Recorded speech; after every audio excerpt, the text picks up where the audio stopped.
Hola a todos, aquí estamos de nuevo en Materia Oscura con una nueva entrevista. Una entrevista de la máxima actualidad, porque hoy vamos a hablar de basura espacial.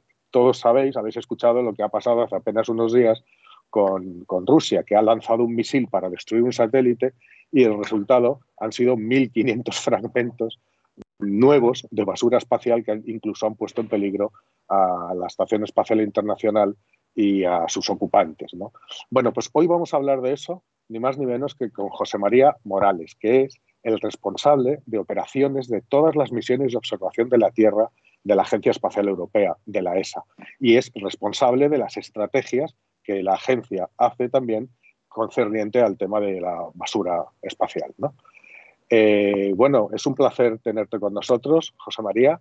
Gracias por acceder a esta entrevista. Nos recibes desde el cuartel general de la agencia en Darmstadt, en Alemania. Y bueno, pues esta es tu entrevista, así que vas a poder decir todo lo que tengas que decir. Muy bienvenido. Muy bien, muchas gracias. Vale. Empezaremos dando unos pequeños datos, ¿no?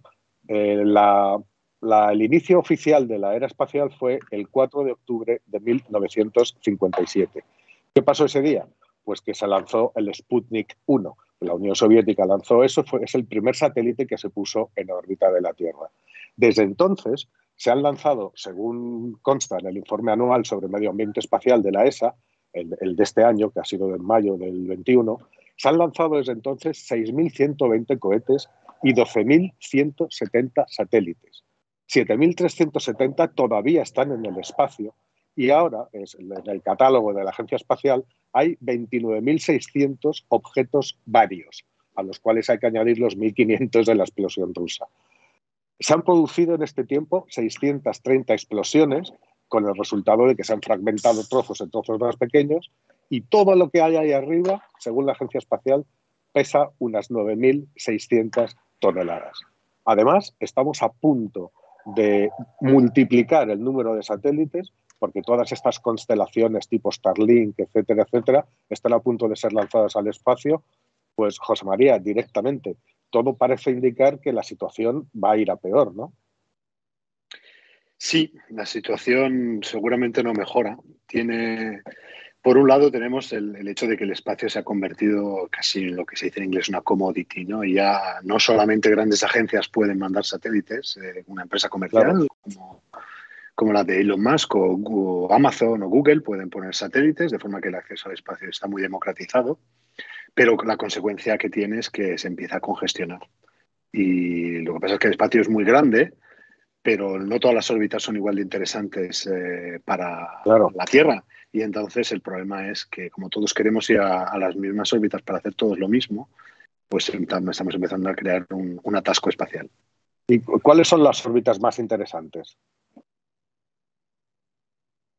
Bueno, tienes tres grandes grupos, diríamos, ¿no? Tienes las órbitas muy cercanas a la Tierra, sobre los 400 kilómetros, donde tienes la Estación Espacial Internacional, donde Sí. tendrías los satélites de observación de la Tierra más cercanos.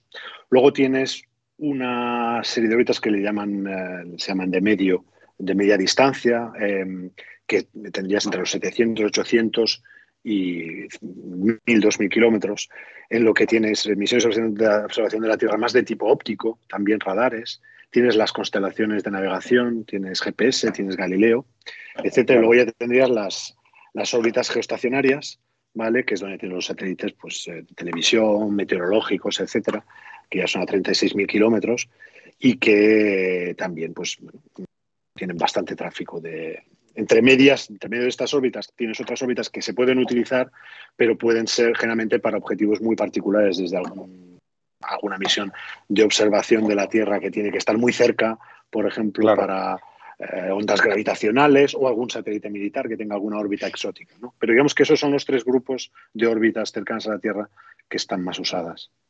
Claro, de todas maneras, el número, ya te digo, de satélites se va a incrementar. Yo he leído en algún sitio que dentro de unos años, en lugar de los de 9.000 o 7.000 activos que hay ahora, 7.000 y pico, vamos a llegar a los veintitantos mil. Es decir, se va a multiplicar por 4 o por 5, ¿no? Eh, ¿No es eso contraproducente al final? Si no hacemos algo todos de forma que el espacio tenga un crecimiento sostenible, seguro que no llegará a un punto que no podremos usarlo. Es decir, Tienes que, sí, sí, por un lado, esto es un poco como lo de generar basura, ¿no? Basura en la tierra. Está claro que el consumo humano no se para, pero tenemos que ser conscientes de que tiene que ser sostenible, ¿no?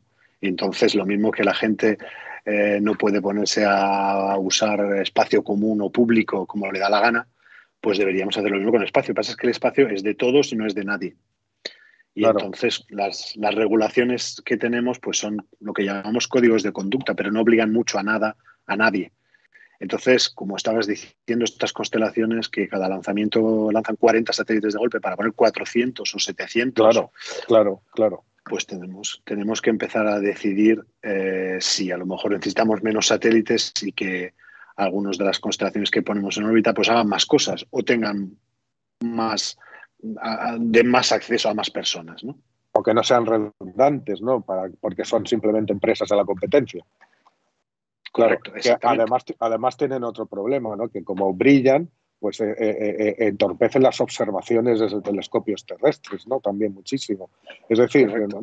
no hay por dónde cogerlo, ¿no? Es decir, nos estamos jugando la sostenibilidad en el espacio, que es o sea, ya no solamente con la Tierra, sino también en el espacio. Y si a esto le añadimos acciones como la reciente destrucción por parte de Rusia de un satélite a misilazos, o sea, ¿tú cómo valoras esta acción de los rusos? ¿Cómo es posible que se produzca una cosa así? Bueno, en términos puramente legales, no hay ningún tratado ni principio que haya contravenido Rusia o que haya, vamos a decirlo en palabras planas, no hay nada ilegal, Ya, curiosamente, en lo que ha hecho Rusia. Está claro que hay tratados y acuerdos, Naciones Unidas sobre el acceso al espacio y lo que decían, ¿no? Códigos de conducta que recomendarían no hacerlo. Pero eso no claro, significa que un país hoy en día no pueda decidir destruir un satélite que le pertenece, aunque genere basura espacial. claro, pero bueno, tú sabes que ha habido que poner en alerta a la tripulación de la Estación Espacial Internacional y afortunadamente no ha pasado nada, no sabemos todavía si pasará, porque todavía puede pasar, pero si algún fragmento de esa explosión hubiera alcanzado a la ISS, podría incluso haber costado vidas. Pues bueno, eso es lo que pasa con la basura espacial, ¿no? Que aunque sean trocitos muy pequeños, el problema no es el tamaño, sino la velocidad a la que van. Y entonces, Exactamente. Pues, ¿cuáles son los principales peligros de la basura espacial? bueno, la basura, el principal problema que tenemos es que como van a velocidades supersónicas, aunque tengas objetos muy pequeñitos, el daño que pueden hacer puede ser muy grande porque basta que el objeto atraviese el panel solar o el tanque de combustible y entonces la misión está perdida. Es decir, Entonces, incluso pequeñas partículas son como balas, ¿no? A qué velocidad van? bueno, velocidades A, mil, supersónicas, a miles de kilómetros por hora. miles de kilómetros por hora. Entonces, pues la física y Newton son lo que son.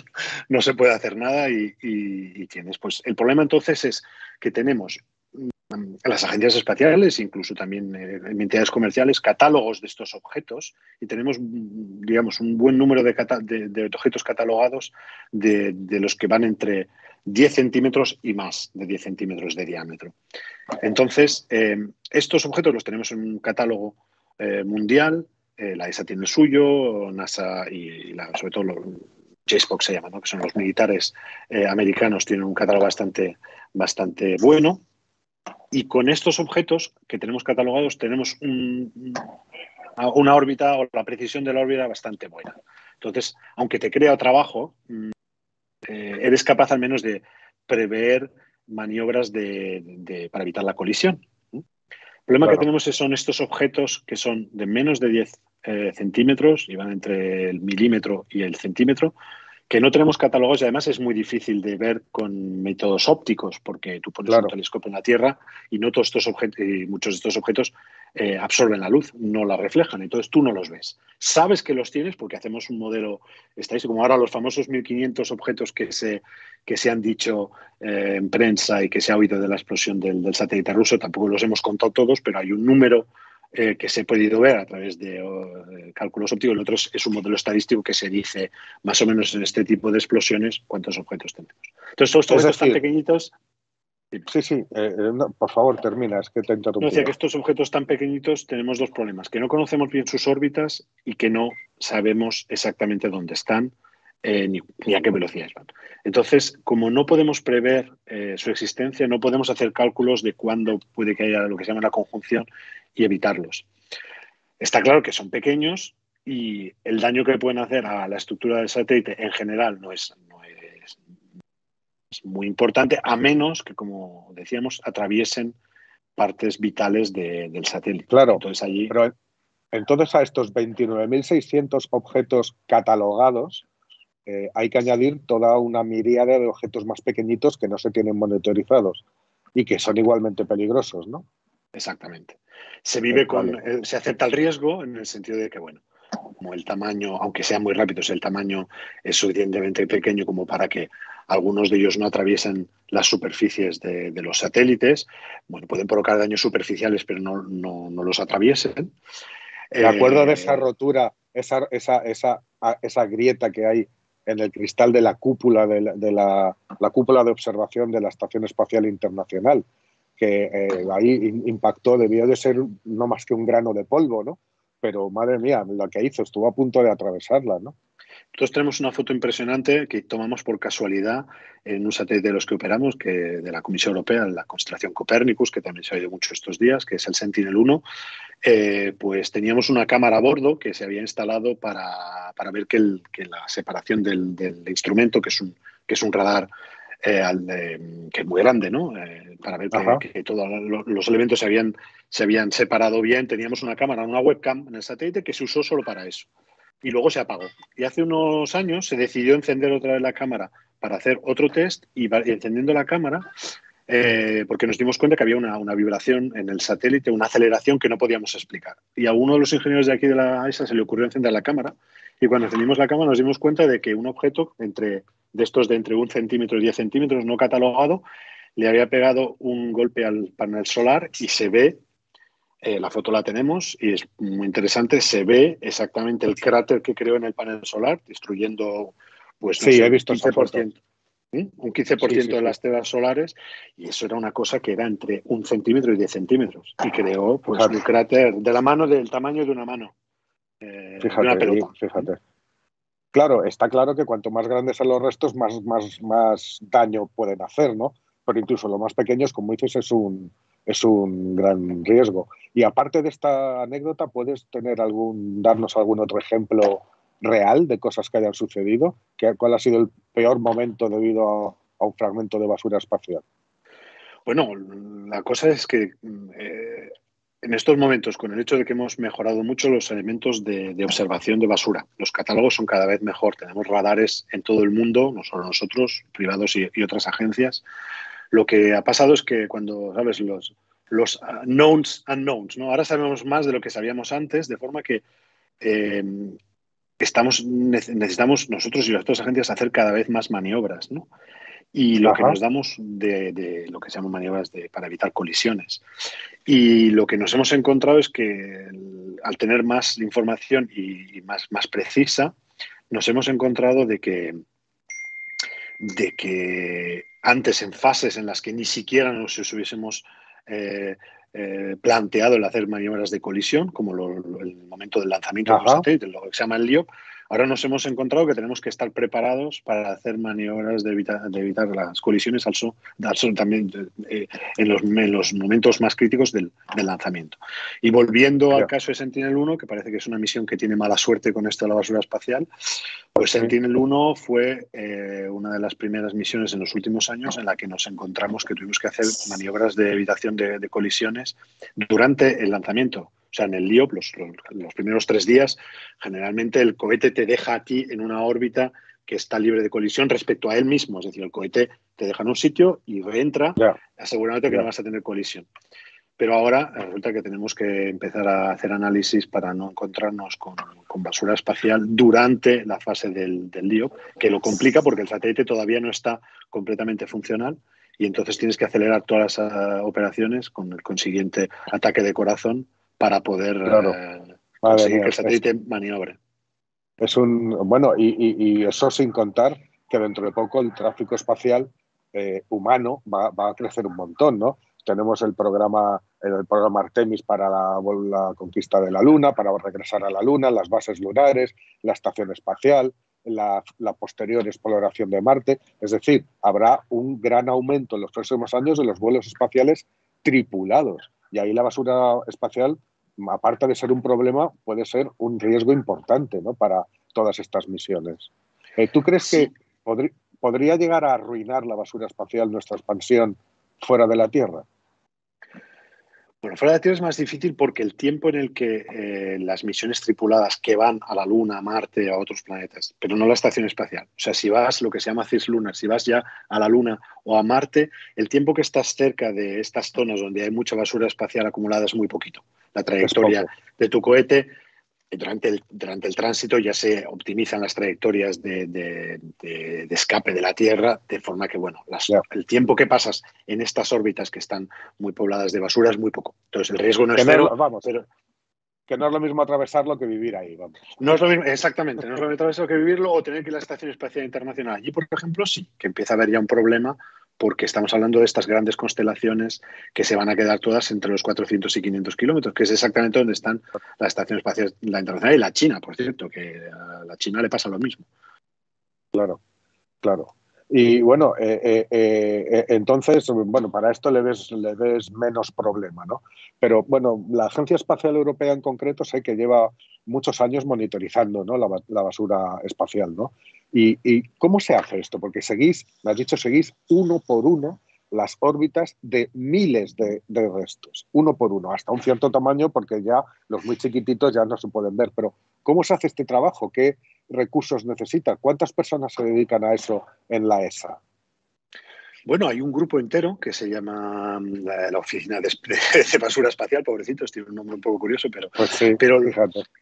Tenemos un grupo aquí y luego lo que pasa es que hay un grupo internacional de gente en otras agencias y luego empieza a desarrollarse también un interés comercial porque hay empresas, antes era una cosa muy de agencia y ahora es una cosa que las empresas pueden sacar dinero de generar catálogos de objetos y de basura espacial para vendérselo pues, a operadores de satélite. Para responder a cómo lo hacemos, básicamente tienes que imaginarte es una base de datos enorme donde catalogamos el objeto, los elementos orbitales, si es un trozo de basura que ya no puede operar, porque puede ser que sea un satélite que todavía tenga maniobrabilidad, si no la tiene, si es el tamaño, cuál es la distancia radial, las dimensiones. Y lo que se hace es, se van actualizando las órbitas que se conocen, porque a medida que estos objetos pues van por efecto aunque hay muy poca atmósfera, va bajando, su órbita se va perturbando y entonces se van haciendo observaciones. Hay que decir que la ESA es pionera en implementar políticas de contención de la basura, etcétera, pero los datos masivos nos vienen de los americanos. Sí, claro, el ejército de Estados Unidos ya desde la Guerra Fría empieza a poner elementos de radar, inicialmente no para la basura espacial, sino para ver cuándo los rusos les lanzaban un misil balístico intercontinental. Y entonces luego esta tecnología es la que luego se ha continuado para hacer, pues eso, primero para ver quién nos ponía satélites espías y ahora nos sirve también pues para monitorizar todos estos objetos, ¿no? Claro, bueno, una cosa es saberlo, ¿no?, que es lo que se está haciendo ahora, y otra cosa es tratar de pararlo, ¿no?, de ponerle freno. ¿Qué se está haciendo para evitar que los alrededores de la Tierra se conviertan en un depósito de chatarra? ¿Qué se está haciendo en concreto? Bueno, la primera iniciativa que ya lleva unos años, y la ESA fue uno de los primeros en ponerlo, es el implementar el famoso código de conducta, que repito, no es una ley, pero todas las agencias se pusieron de acuerdo en que los satélites que se lanzan en órbita terrestre, en las 3 grandes órbitas que hemos hablado, tienen que ser diseñados, tienen que tener suficiente combustible para, si en caso de que sean operables, claro. Si el satélite falla, luego hablaremos de esto. Pero si el satélite se sigue poder operando, tienes que o reentrarlo tú, que se destroce en la atmósfera, o ponerlo en una órbita en el que el satélite reentre por sí mismo en menos de 25 años. ¿Vale? Con lo cual Entonces, se quema la atmósfera y se acabó, claro. Exactamente. Está ahí durante 25 años, lo sabemos, pero al menos sabemos que va a reentrar. Entonces, esta es la primera cosa, es al menos asegurarte de lo que pones en el espacio, si se puede operar, vuelva a la Tierra y se autodestruye. La otra es, que es lo que estamos haciendo ahora en la ESA, es para los casos en los objetos de mayor tamaño, grandes satélites que se quedaron en el espacio sin reentrar porque no pudimos operarlos, es decir, hubo un fallo y se quedaron, intentar mecanismos para traerlos de nuevo a la Tierra. Esto es pionero porque todavía no se ha hecho. En general la gente deja su basura y no la va a recuperar. Nosotros intentamos encontrar la forma que luego además sea incluso interesante comercialmente, que no tenga que ser solo una gente que lo haga, sino que se pueda poner como una iniciativa comercial, que es a los objetos más grandes, como decía, satélites que no se han operado, partes de cohetes que se han quedado y no han vuelto a reentrar. En teoría deberían reentrar todos, pero no siempre pasa. Traerlos otra vez a la Tierra. Otros elementos, no podemos parar desde una forma legal el desarrollo del espacio porque, como digo, no podemos controlarlo, pero tenemos que regularlo. Y ahí entramos ya en el último elemento, que sería el que también la ESA está, como otros países, NASA, etcétera, intentando encontrar mecanismos, lo mismo que tenemos en la Tierra para el control de los aviones, ¿no? Hacer lo que se llama un Space Traffic Management, de forma que nos pongamos de acuerdo en qué hacemos cuando tenemos potenciales colisiones contra estos satélites que vamos a lanzar, quién hace qué y cómo. Porque uno de los problemas que nos encontramos con estas grandes constelaciones comerciales es que ponemos la infraestructura y luego ya nos preocuparemos de qué hacemos cuando la tengamos en vuelo. Y nosotros preconizamos que no, que de esto hay que preocuparse antes. Es decir, tú tienes que hacer tus satélites de forma que tú seas capaz de desorbitarlos cuando no funcionen y seas capaz de, bajo un cierto elemento de control, puedas maniobrar para evitar la colisión con otros objetos. Entonces, la gente tiene que entender que el espacio, el concepto de yo llegué primero no existe. O sea, yo llegué a esta órbita primero, esta órbita es mía, o yo tengo la Estación Espacial Internacional porque la puse yo primero y hay astronautas y por tanto es mía. Eso no existe. Entonces tenemos que conseguir ponernos de acuerdo todos de forma que el espacio siga siendo algo, como decíamos, que pueda crecer de una forma sostenible. ¿Y es fácil ponerse de acuerdo en eso? Pues no, es difícil porque es que el espacio tiene un componente comercial, pero tiene un componente también militar y de soberanía nacional. Curiosamente, bueno, la agencia es una agencia multinacional, con lo que, bueno, pues tenemos menos problema en eso, ¿no? Pero los países, y es una cosa entendible, ven el espacio aéreo que está por encima de sus cabezas como algo que es su responsabilidad o su soberanía. Claro, que a 400, 500 kilómetros uno podría preguntarse, bueno, el espacio por encima de España o de Francia es español, es francés, y en cualquier caso, el tiempo que un satélite a esas velocidades vaya a estar encima del espacio aéreo español o francés es muy poquito, pero si hay una colisión, entonces tenemos un problema. Pero aún así los países tienen dificultades a delegar ese control que también, por otro lado, podría pues eso, poner dar visibilidad a satélites militares, que la gente puede que no necesariamente... Habría que acuñar el concepto de espacio territorial, ¿no? Igual que las aguas territoriales. Exactamente, espacio territorial, y encontrar un mecanismo como, bueno, en la Tierra tenemos pues Eurocontrol en Europa o los acuerdos entre los servicios en Estados Unidos y en Europa para el tráfico aéreo, en qué momento cuando tú entras en mi espacio aéreo yo tengo estos mecanismos de control y te digo, tú ahora tienes que bajar a esta cuota o tienes que subir a esta cuota, una cosa parecida, ¿no? No es fácil, no es fácil, porque luego también muchos de estos satélites que se ponen en órbita, estos satélites que son pequeñitos, pero de las grandes constelaciones, pues tienen tendencia a ser muy autónomos. ¿Mm? Que eso está muy bien, no estamos diciendo que tenga que haber un humano en tierra que controle todo lo que haga el satélite, pero sí tenemos que establecer un framework en el que si se dice te toca maniobrar, aunque luego el satélite lo haga automáticamente, haya manera de decirle al satélite, mira, ahora te toca maniobrar a ti porque Claro. vas a bajar tú pues 200, 100, No, 200 vamos, metros. todo Como esto los aviones. está muy bien, regular de alguna manera la actividad y que cada uno que ponga algo en el espacio que se responsabilice de ese algo, ¿no? No sé hasta qué punto está avanzada esa estrategia e implementada, pero es una buena cosa. También es verdad que desde hace unos cuantos años los propios materiales con los que se construyen los satélites son más fácilmente degradables, o sea, se destruyen más fácilmente una vez entrados en la atmósfera, no son como aquellos antiguos autobuses que se lanzaban al espacio de hierro y tal, y que incluso cayendo a la atmósfera caían trozos al suelo, ¿no? También eso es verdad, pero todo eso podría evitar que el número de objetos en órbita deje de aumentar. Pero, ¿qué hacemos con los que ya están ahí? Porque hay muchos de las primeras décadas de la era espacial que todavía están ahí y además esos están descontrolados, chocan unos con otros, cuando chocan se dividen en más fragmentos todavía, son bastante, ya se han quedado sin combustible esos satélites, son absolutamente incontrolables y una fuente de peligro. Con esos que ya están ahí, ¿se puede hacer algo? ¿Qué se hace? O sea, yo he leído recogerlos, basureros espaciales, no sé. ¿Qué hay de esto? Pues de esto hay poquito, es cierto. Por el momento ha sido un poco, vamos a cerrar los ojos y por el momento, es decir, las órbitas de las que hemos hablado están empezando a estar cargadas, pero no es una cosa que haga que sean insostenibles. Pero si seguimos hasta el ritmo, sí lo serán. Hasta ahora se ha Claro. hecho poco. En algunos casos simplemente se dejaba que reentrasen los objetos y crucemos los dedos.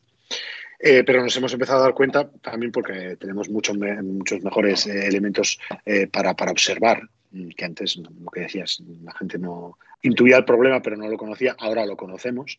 Eh, Se empiezan a hacer iniciativas para al menos los objetos más grandes que decíamos antes, intentar ver, ¿podemos hacer algo que sea viable tecnológicamente y comercialmente? Porque al fin y al cabo todas las cosas en la Tierra, pero también el espacio, tienen que ver con dinero. Si el riesgo es menor que el coste de subir y limpiarlo, Ya. nadie va a hacer nada. O sea, ¿tú Entonces, crees que será rentable en algún momento decir, no, soy basurero espacial? O sea, ¿existirá esa profesión? ¿O soy basurero espacial y me voy a recoger basura al espacio con mi nave, ¿no? Eso financiado internacionalmente, no sé. ¿Hay algún tipo de estrategia de este tipo, ¿no? Para limpiar la órbita terrestre? bueno, pues Y la ESA está por... alguna empresa privada a lo mejor le podría interesar esto, ¿no?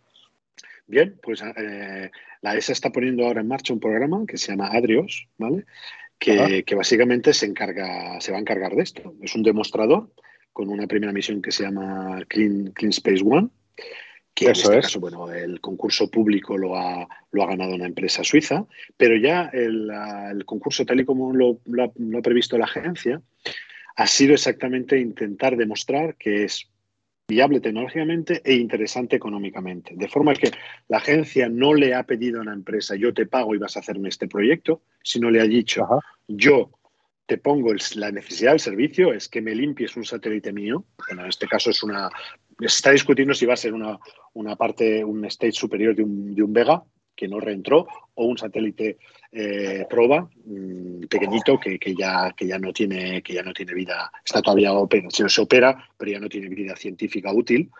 Y la idea es ver si a través de esta empresa los costes y el servicio, de forma que a partir de la prueba de concepto que va a hacer esta misión, si se ve que es viable económicamente, la agencia pondrá un servicio comercial para que limpien su propia basura. O sea, comisionado a empresas privadas. Comisionar a empresas privadas, para Qué que bueno, las empresas claro. privadas desarrollen este modelo no solo para nosotros, las agencias, sino para industrias privadas, de forma que si por un lado no queremos o no podemos o no tiene sentido parar el desarrollo de satélites porque dan servicios a la Tierra, que es decir, si no tuviéramos satélites claro, no tendríamos Galileo ni Google Maps y hemos todos claro, aprendido a claro, vivir con eso. Lo claro. que sí podemos hacer es, bueno, vamos a intentar también que la gente le vea un interés comercial a limpiar el espacio. Y en la Tierra lo vemos, que hay gente que ha montado empresas pues para desguace de coches y se gana muy Claro, bien la vida con claro. ello. Pues, O ¿por sea qué no en que el espacio? es posible que eso sea una actividad empresarial y comercial dentro de un par de décadas o así, ¿no? Cuando estemos, ¿no? Bueno, y ya por casi para terminar, ¿no? En cuanto a la colaboración internacional, supongo que las principales agencias espaciales del mundo colaboran en esto, ¿no? Pero, como me decías antes, esto parece una cuestión solamente de voluntarismo ahora, o sea, un poco como lo que pasa con el cambio climático, ¿no? Que todo el mundo está de acuerdo, pero nadie hace nada, ¿no? O con lo que pasa con el reparto de las vacunas internacional. Parecía que había que repartirlas equitativamente y luego hemos vivido episodios de vergüenza en los que los países más ricos se los apropiaban, las robaban, las quitaban y todavía hay países que no han recibido ninguna. Es decir, una cosa es lo que se quiere hacer y luego lo que realmente se hace. En este campo, ¿la colaboración es efectiva o es un poco de esta línea también? Pues bueno, es un poco de esta línea. Es parecido a lo Vale, que nos pasa con el efecto invernadero, que todos sabemos que es un claro, pero problema y hay voluntarios. La colaboración entre las agencias públicas es bastante buena, pero allí nos encontramos con el elemento político, que es, mucha claro, gente dice, la ESA, la NASA, muy bien, desarrollar las tecnologías, pero no es asunto vuestro decidir. Necesitamos algo supranacional, tipo la ONU, un organismo de ese estilo, pero luego no se ponen de acuerdo en cómo hacerlo. Y luego tenemos el otro lado, que es el lado de los comerciales, que dicen, bueno, yo soy una empresa comercial, ¿dónde está el framework regulativo? ¿No existe? Pues yo sigo. Entonces, claro. tenemos que, Tristemente. Y tristemente, mientras la pero eso no, basura aumenta. imitar no aumenta, pero lo que no, lo que estamos haciendo, y a través de esta entrevista también y otras muchas, es poner al menos el tema encima de la mesa, porque la gente decía, hace 5 años, no te voy a decir ya 15 o 20, sino hace 5 o 6 años, si tú hablabas de basuras pasadas, decía, ¿y eso qué es? ¿Y a mí qué me importa? ¿Vale? Ahora lo estamos poniendo sobre la mesa un poco lo mismo que con otro tipo de implicaciones, claro, no quiero decir que es lo mismo que el cambio climático, pero estamos poniéndolo en la agenda de las agencias y de las industrias. Y estamos, sobre todo lo que nos pasa también con la industria privada es que no están tan acostumbrados a tener que responder por ejemplo, oye, que parece que hay una conexión potencial. ¿Qué hacemos? Pues a veces no están, y cómo no están ni preparados para responder. Claro, Entonces, esto es algo parecido a antes cuando ibas a algún sitio en la Tierra, pues no te planteabas que tenías que limpiarlo después de hacer una actividad industrial. Ya ibas, hacías lo que tenías que hacer y te volvías y ahí se quedaba toda la guarrería, ¿no? Pues digamos exactamente. que la historia se repite una vez más, ¿no? Es Es muy triste, parecido, pero exacto. el hombre es el único animal que tropieza muchas veces con la misma piedra. Exactamente. ¿Tú eres optimista? Y con esto terminamos. ¿Eres optimista en este aspecto? ¿Crees que toda la industria espacial se desarrollará adecuadamente, que no habrá tantos problemas, que se cobrará conciencia de todo esto? Bueno, yo soy optimista de naturaleza y entonces mi respuesta es sí. Bueno, lo que sí puedo decir es que he visto un cambio general en los últimos 20 años. Por ejemplo, todos los satélites, al menos que se construyen en Europa, todos adhieren al código de conducta. Todos los satélites o tienen mecanismos de reentrada o están preparados para reentrar en menos de 25 años. Estamos también poniendo ahora en las nuevas constelaciones que promociona la agencia para el programa Copernicus elementos que estén ya de diseño, el satélite esté diseñado para tener elementos en los que tú puedas, en este futuro, estos futuros camiones de basura, les sea más fácil atrapar estos satélites y traerlos. Y todo esto hace 15, 20 años nadie se lo planteaba, nadie ponía suficiente combustible para reentrar, no le importaba y no le interesaba a nadie, y ahora ya Ya, lo hacemos. Estos satélites que ponemos en funcionamiento en las agencias luego son los mismos que las empresas venden a empresas privadas, porque en muchos casos las agencias invierten en estas plataformas y luego estas empresas se lo venden a las empresas privadas. Con lo que ya. estas empresas privadas ya se encontrarán con estos satélites pues, que van a reentrar dentro de 25 años o que estarán diseñados para reentrar, etcétera. La otra es poner el problema encima de la mesa y darnos cuenta, por ejemplo, cuando tenemos reuniones a nivel ministerial con la Agencia Espacial Europea, al fin y al cabo, pertenece a sus países miembros y vemos que hay mucho interés en los países miembros en financiar este tipo de actividades. Y eso no era igual hace 15, 20 años, pues si tú venías con Hombre, proyectos de claro, basura espacial, no les interesaba a nadie. pero es que ahora las empresas que van a colocar satélites o que van a lanzar cohetes privadas les interesa tener estos informes porque es seguridad para sus propios componentes, ¿no? O sea, si no Exacto. estuvierais vosotros y otras agencias haciendo ese trabajo, pues no habría información ninguna sobre lo que hay ahí arriba y se producirían accidentes porque sí, ¿no? ¿Cuántas Exactamente. veces ha habido que modificar la órbita o la altura de la Estación Espacial Internacional en los últimos años? Muchas veces, muchas veces, muchas Y, veces. todas porque había nubes de fragmentos que iban hacia ella y había que quitarla de en medio para que no chocara y no se lo cargara todo, ¿no? Pura Bueno, casualidad. pues Eh, fíjate, pues sí, fíjate si no es importante, ¿no? Bueno, pues te agradezco muchísimo, José María Morales, el responsable de operaciones de las misiones de observación de la Tierra de la ESA, de la Agencia Espacial Europea. Muchísimas gracias por concedernos esta entrevista desde el cuartel general de la ESA en Darmstadt, en Alemania. Y bueno, quedamos aquí a tu disposición y para cualquier otra cosa que quieras ya tenemos el contacto, nos puedes llamar y cuando tengas algo que contar o algo que quieras decir, dínoslo y te atenderemos gustosísimamente. Muy bien, muchas gracias y muchas gracias por divulgar este tipo de información que luego la gente también sepa a dónde va el dinero de sus impuestos, porque esto es Claro, parte, claro, claro, es parte de lo que la gente paga con sus impuestos en las agencias públicas como la ESA. Usamos, claro. espero, eficientemente el dinero en hacer este tipo de Pues actividades y divulgarlas. en esto por lo menos sí. Pues muchísimas gracias, José María. Ha sido un A placer. vosotros. Muchísimas gracias. Nos vemos.